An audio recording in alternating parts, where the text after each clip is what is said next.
Hello भाई लोग, कैसे हो तुम लोग। आशा करता हूँ अच्छे होगे। नमस्कार सबको।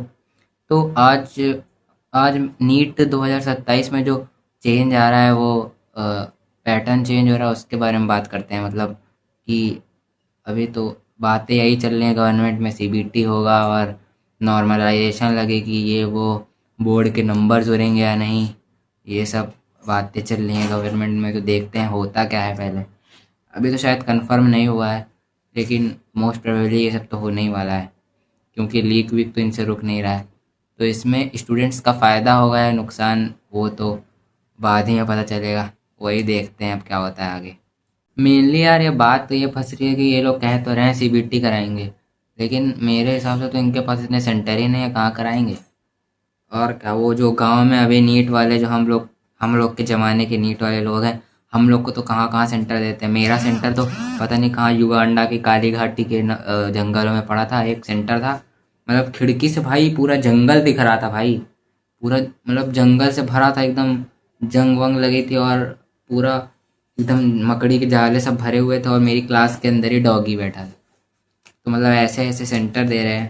तो जब सीबीटी होगा तब तो कंप्यूटर वाले सेंटर इतने कंप्यूटर लाएंगे कहाँ से, मुझे तो ये नहीं समझ में आ रहा। अब देखो क्या करते हैं। अब धर्मेंद्र प्रधान अंकल तो कह रहे हैं कर देंगे, हमारे एडुकेशन मिनिस्टर।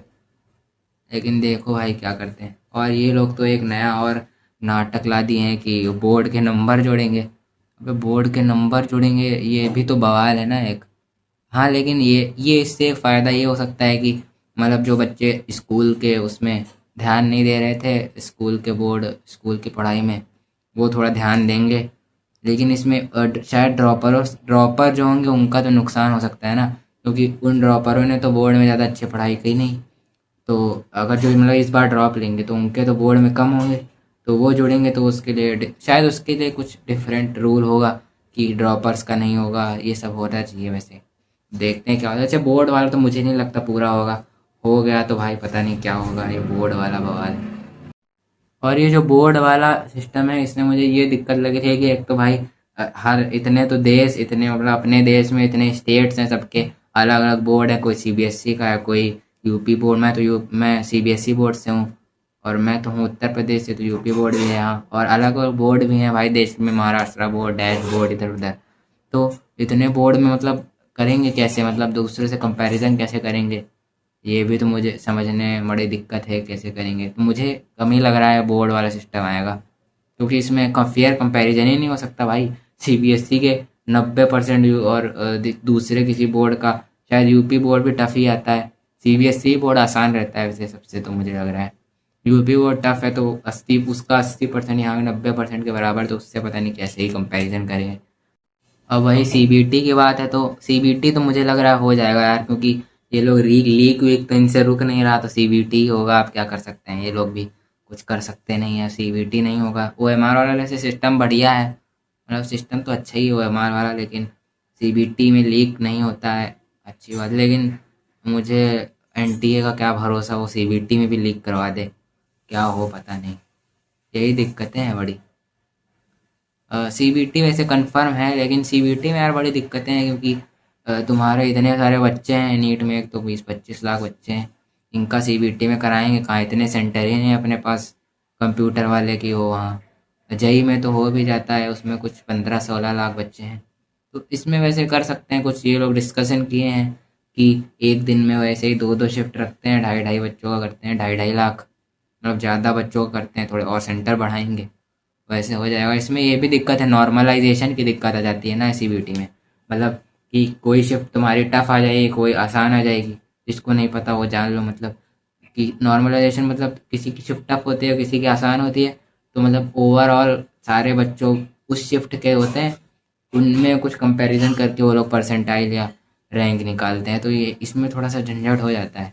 इसमें दिक्कत ये कभी कभी आ जाती है कि मैंने भी जेई मेंस दिया था, है ना। तो मेरी शिफ्ट में, मेरे शायद 22 जून वाला शिफ्ट था, नहीं नहीं 22 अप्रैल वाला शायद था, भूल गया भाई यार, बहुत बीमारी है भूलने की, कोई बात नहीं। लेकिन 22 अप्रैल वाला था शिफ्ट था शायद। तो उसमें क्या हुआ था, मेरी ही शिफ्ट में, शिफ्ट 2 था वो, तो मेरी ही शिफ्ट में कुछ लोग ज़्यादातर कह रहे थे कि ज़्यादा से ज़्यादा टॉपर्स उसी में बैठ गए थे, तो फिर हम लोग की रैंक थोड़ी घट गई थी। हाँ, तो ये दिक्कत हो सकती है, क्योंकि अगर तुम्हारी शिफ्ट में ज़्यादा टॉपर्स घुस गए, ज़्यादा टॉपर्स आ गए, तो तुम्हारी परसेंटाइल घट जाएगी, क्योंकि उन्हीं से कंपैरिजन होता है ना। तो ये कभी कभी नॉर्मलाइजेशन में दिक्कत आ जाती है, तो इसमें कभी कभी स्टूडेंट्स का फ़ायदा होता है, कभी कभी नुकसान, क्योंकि अगर तुम्हारी शिफ्ट में ज़्यादा टॉपर्स नहीं है, एवरेज स्टूडेंट्स आ गए, तो उसमें अगर तुम अच्छा परफॉर्म कर दोगे तो फिर फ़ायदा हो जाएगा। तो यही है दिक्कतें। एक तो भाई अपने एनटीए की ये भी तो दिक्कत है, ट्रांसपेरेंट ही नहीं रहता है एक चीज़ पे, आधी से ज़्यादा चीज़ छुपाता है। जैसे 2024 में बच्चों को ग्रेस मार्क दे दिए, मतलब अगर वो बच्चा वाला वो बताता ना, मतलब कहीं से पता ना चलता तो पता ही ना चलता, क्योंकि एनटीए तो कुछ बताते ही नहीं। जिसके वो कितने 719 आ गए थे। मतलब ग्रेस कुछ भी करता है भाई, एनटीए बताता तो चाहिए कि ये हो रहा है, बताता नहीं है, यही तो दिक्कत है। तो ट्रांसपेरेंसी थोड़ी होनी चाहिए एनटीए मेरे हिसाब से, ताकि पता तो चले जनता को हो क्या रहा है एनटीए में। तो ये दिक्कतें हैं सब, इनको सुधारना चाहिए एनटीए वालों को। वैसे है तो एनटीए में भी कहीं कहीं दया आती है यार, वो एन की मतलब नीट का पेपर लीक कैसे रोके भी, इतना बड़ा एक तो मास लेवल का एग्ज़ाम है नीट, मतलब तुम्हारे 20-25 लाख बच्चे बैठे हैं, और लीक तो मेनली इस वजह से मेरे हिसाब से हो जाता है, क्योंकि एक तो इतने सारे बच्चे हैं, और एक तो डॉक्टरी का एग्ज़ाम ऐसा है कि वहाँ तुम प्राइवेट कॉलेज करने जाओगे तो 1 करोड़ों में बात होती है फीस में, लाखों में नहीं, करोड़ों में बातें होती हैं। तो ये तो मतलब मिडिल क्लास आदमी तो अफोर्ड कर नहीं पाएगा। तो ज़्यादातर लीक लीक में उससे सस्ते में मिल जाता है, तो वो लोग उसे लीक करने, तभी लीक वाले भी और खुश हो जाते हैं, उत्साहित रहते हैं कि चलो लीक कर देते हैं, पैसे मिलेंगे, मतलब इसीलिए क्योंकि और इंजीनियरिंग में तो प्राइवेट कॉलेज में सस्ते में हो जाता है, उसमें ज़्यादा लीक करने में उतारू नहीं होते हैं लोग। यही है दिक्कतें, इतना ज़्यादा लोग हैं सर, डॉक्टरी को एक तो इंडिया में बहुत तगड़ा मानते हैं, इसलिए और लीक हो जाता है, यही दिक्कतें हैं। तो यार फाइनली तो मेरे ओपिनियन में सीबीटी वाला तो होगा, मतलब 99-98% श्योर है सीबीटी तो करेंगे ये लोग। और जो तुम्हारा वो है बोर्ड्स परसेंटेज वाला, वो मुझे नहीं लगता होगा, शायद ऑर्डर भी कुछ आ रहा था, मैंने देखा था न्यूज़ की, नहीं होगा, वो कैंसिल कर दिया गया। वो शायद मोस्ट प्रोबेबली नहीं होगा बोर्ड्स परसेंटेज वाला। तुम सीबीटी वाले में भाई तैयारी करते रहो, अब जो पेपर्स दो वो तो सीबीटी में ही देना, ऑफलाइन ज़्यादा। लेकिन अभी भी जो शायद मतलब कोचिंग सेंटर हैं वो उसमें सीबीटी में नहीं कराते, क्योंकि मैंने देखा था कि मेरे जो जई वाले दोस्त थे, जई वालों का भी पेपर मतलब उसी में ओएमआर में लेते थे। तो कोशिश करना कि ऐसी कोचिंग लो तुम जहाँ ऑनलाइन ही हो, या फिर घर पे भी तुम ऑनलाइन ज़्यादा टेस्ट देना, क्योंकि सीबीटी में ही है मोस्टली चांसेस होने के, तो देते रहना। और यही एनटीए थोड़ा ट्रांसपेरेंट हो जाए भाई, सारी चीज़ें बताने लगे तो बढ़िया रहेगा। तब तक के लिए भाई बढ़िया है। तुम लोग और अपने कमेंट्स में ओपिनियन बताना, तुम्हारे क्या ख्याल है इस बारे में, और तुम्हारे नंबर कैसे भरना है। एनटीए ने तो रिस्पॉन्स शीट भी भेज दी है, ऐसे मैंने तो नहीं देखी भाई, मैं तो सीधा रिजल्ट देखूंगा भाई, क्यों बार बार डिप्रेशन ले, डिप्रेशन के डोज मिल जाएंगे। तो सीधा रिजल्ट देखेंगे उसी दिन, देखा जाएगा कहाँ से ड्रॉप लेना है फिर, इसीलिए नहीं देखा भाई, मैं तो नहीं देखा रिस्पॉन्स शीट। तुम लोग देख चुके हो तो बताना तुम्हारे कितने आ रहे हैं।